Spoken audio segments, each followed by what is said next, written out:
Hello everyone, I am Dr. Utsav Agrawal, Orthopedics and Joint Replacement Specialist. Welcome to my YouTube channel.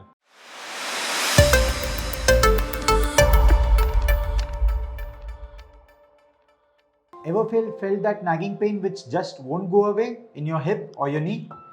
It might just be AVN or avascular necrosis. Today, we will discuss about avascular necrosis, its causes and how to deal with it. To understand avascular necrosis of bone, let's understand why does it happen and its pathophysiology. As we know, our bones are living tissues and they need a constant blood supply to maintain a normal function. A constant blood supply ensures delivery of proper oxygen and nutrients to the bones to maintain healthy structure and function of the bones. AVN happens when the blood supply of bone is reduced or completely disrupted.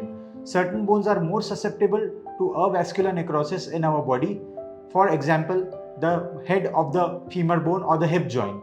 Multiple factors can lead to AVN, which include excessive smoking or alcohol consumption, use of steroids for treatment of various medical conditions like asthma or rheumatoid arthritis, diseases like sickle cell disease and various blood coagulopathies, any injury caused to hip joint or similar bones in the body which are susceptible to AVN. We will try to understand the pathophysiology of AVN based on the hip joint, which is most commonly affected in our body.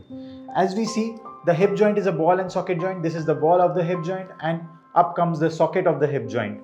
Most of the blood supply to this ball comes from the bottom part of the femur bone. When this is disrupted, blood supply to this head is diminished or gone.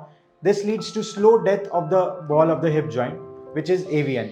Initially, there is decay and weakening of the internal structure of the bone of the hip joint, and gradually it leads to collapse of the hip joint, which causes pain, stiffness and difficulty in movement of the hip.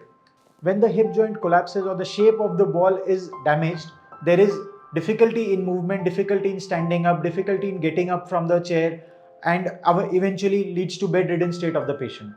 We divide AVN into 4 stages depending on severity of the disease, stage 1 to stage 4. Stage 1 and 2 are the initial stages where conservative treatment including basic surgeries and medications will be helpful in complete recovery of the patient. The advanced stages usually require surgeries like hip replacement. Friends, as you know, AVN is a serious debilitating condition, but its treatment is very predictable and effective. Treatment in the early stages is very simple.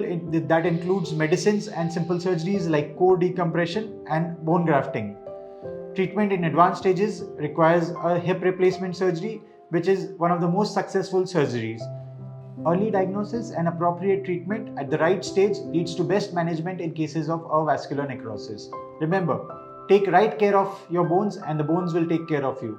Friends, if you have any questions about avascular necrosis or its management, feel free to comment in the chat box and we'll be happy to respond to you. Thank you and let's stay in touch.